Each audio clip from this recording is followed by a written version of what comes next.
For NewYorkUpstate.com, I am Matt Parrino and he is Ryan Talbot, and we have some news to discuss. Nathan Peterman is back in the lineup. We think. We're filming this Thursday night. I'm anticipating that Sean McDermott is going to make that announcement tomorrow. Derek Anderson has not practiced all week, so we're here. I don't think anybody thought we'd see this day. Ryan, to start off with, what was your first reaction when we found out the news that Nathan Peterman could start, and now that it looks like he's going to?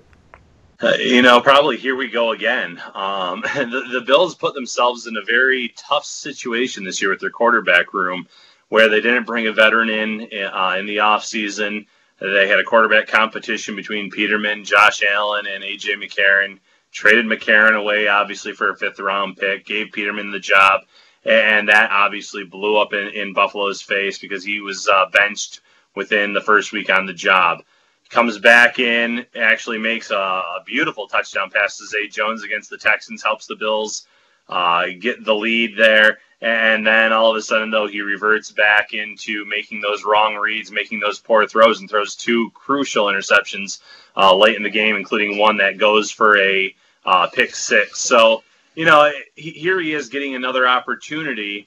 And what we've seen so far from his rookie season, from this season, the results have not been good for the most part. So it's one of those things where I think a lot of fans are going to be watching on Sunday with their hands over their face and just like, their eyes between one or two of their fingers, just kind of seeing, okay, what's really going to happen here? So it's a little scary for Bills fans. I think it's, because you don't know what's going to happen.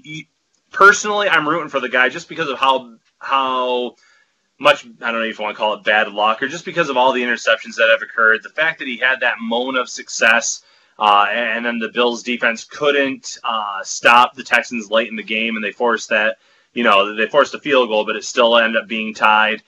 I was hoping he would have gotten that moment of redemption in that Texans game, but it never really came to that. Mm-hmm. It's funny that you mentioned scary, and it's fitting because it's the week of Halloween, and I think that Bills fans are going to be a little bit scared watching this game. But listen, at 2-6, what is there really to lose by throwing Peterman out there? It's funny. I also joked, I think, on social media where I said it's almost like Nathan Peterman has 9 lives, which is fitting in around Halloween as well. But at this point, this kid's still only in his second season. I think people forget that a lot of times talking about Nathan Peterman. He struggled, but at times has looked good. I mean, he had some moments in the preseason, then like you talked about that Zay Jones touchdown pass. But listen, what are the alternatives here with Josh Allen, not in the lineup? I mean, Derek Anderson came in and he actually had some success at times, threw for almost 300 yards 2 weeks in a row, had the offense moving, but they didn't really have much to show for it. So if you put Nathan Peterman out there, it's interesting. I don't think he's really had an extended period of time to kind of try to get in a rhythm, right? Like you look back at his career and he's had 4 or 5 games now where it's been one and done, whether it be injury, whether it be getting pulled out of the game. He just hasn't had a chance to just be the guy. And now it's almost like, I almost feel like there has to be a sigh of relief. I think we saw a little bit of that, this week in his press conference, where it was just like, hey, it's all the same for me. I'm going to go out there again. I'm going to try to do my best. I'm going to go in prepared, and I'm going to just try to, play the best that I can. And I think, if you're a Bills fan, you got to kind of get behind that, and this team is definitely getting behind that. Yeah, without a doubt. And, a full week of practice, a full week of reps with the guys, I think that's going to help him. I like the article that you shared today about Brian Dable and how one draft analyst or one NFL analyst was talking about how his scheme has helped guys get open in the passing game. So hopefully, that happens again on Sunday, where you can get Nathan Peterman some easy throws, build up that confidence, whether it's to Kelvin Benjamin, whether it's Terrell Pryor, hopefully seeing his first action on the field with the Bills, because I think the Bills really want to evaluate him as well. You want to find some easy plays for Peterman, screen passes, whatever the case may be. Is he going to make some mistakes? Yeah, most likely. I mean, he is a young quarterback. The Bears are probably going to send some heat to try to get him uncomfortable, to see what they can do in terms of rattling the guy. But you're right. You want to see this guy get the opportunity after having a full week of practice. Just see what he can do. Let it rip. At 2-6, the worst thing that happens is the Bills lose and possibly improve their draft position in the 2019 NFL draft, which really isn't a bad thing. Mm-hmm. And you would be more the expert on this than me, because this is my first year on the beat, and I'm trying to think back here to last season. But this would be Nathan Peterman only his second start at home, correct? Yeah, I think you're right here. I'm thinking about these in my head. Obviously, last year that game against the Chargers was on the road. This year that Ravens game was on the road. So he hasn't had many opportunities here at New Era Field. So this would be that opportunity for him. And you hope that the crowd rallies behind the guy. They have some early success. The best thing that could happen for the team is they have a similar situation to what happened in Minnesota, where the defense really comes up big early and forces a fumble, gets an interception, puts the Bills deep in Chicago's territory, where maybe Peterman doesn't have to get 5, 6, 7 first downs to get them in scoring range. Maybe it's just 1 or 2 and they get a field goal, or 1 or 2 and they punch it in the end zone.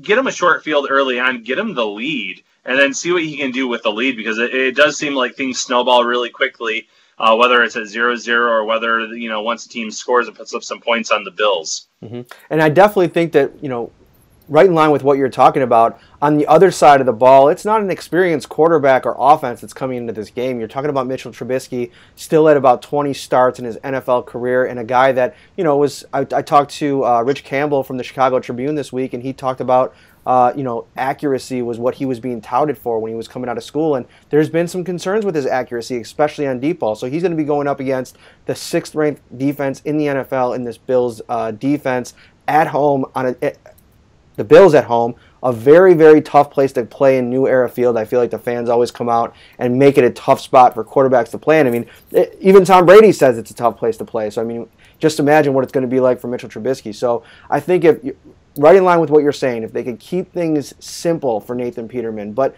as a person, I think that, anybody that it's been a national joke, right? You look at the Deadspin articles and, the Nathan Peterman jokes on the podcast and everything. We've had to put up some of those articles on NewYorkUpstate.com just to, show what that national, narrative has been on Nathan Peterman. But it really has been amazing to see his resolve and the fact that he still shows up to work. I mean, trust me, after that Baltimore game, it was brutal. I mean, you just got named the starting quarterback. You go out there, fall on your face again after what happened last year in against the Chargers. And some people would just be like, that's a wrap. I'm going to call this thing a day and just go home. But he showed up. I thought it was interesting to see what Terrell Pryor said this week after getting signed. I mean, he's all ready to go. They were working together after practice today, Peterman and Pryor. And Pryor said, we're going to make whoever starts, probably going to be Peterman, look good this week. And I think that that's a breath of fresh air in this locker room. And it could be a fun day on Sunday, and there hasn't been a lot of fun Sundays. Yeah, going back really quickly to what you're saying about Trubisky, I mean, last 2 games he has not completed 60% of his passes. Both games against AFC East opponents in the Patriots and the Jets, and this is actually his 4th consecutive game against an AFC East opponent, which I'm surprised that's how the schedule worked out for the Bears this year. But Trubisky can be forced into some mistakes, and in the secondary they can get those interceptions. Some guys might be able to get after him, and Jerry Hughes might be able to punch the ball out on a strip sack, something like that. And then going back to Peterman, yeah, I like the fact that Terrell Pryor came in here and said that. I think that he's bringing like a positive swagger to this team going into this week with what he's saying. We'll make anyone look good, or we'll make, in this case, Nathan Peterman look good. And then it all comes down to Brian Daboll in terms of, what can he scheme up in terms of getting guys open? Are they going to utilize the screen game more? Is he going to use a lot of pre-snap movement like he was doing early in the game against New England to try to move the ball and maybe put Peterman out there, when they're in the Wildcat, whatever the case may be? Because I think right now you need to be creative with this offense, especially early on. Try to get the Bears on their heels early on, whether it's with the Wildcat, whether it's with Pryor in the backfield, because there's a guy that can throw and run with the ball. Whatever the case may be, but you want it to have success around Peterman on Sunday, especially early on. If they can do that, maybe the Bills can surprise some people and pull off an upset win at home. Awesome, Ryan. Thank you so much for joining me, guys, for all of your Bills content leading up to the Chicago Bears game and beyond. Keep it locked on to NewYorkUpstate.com and Syracuse.com.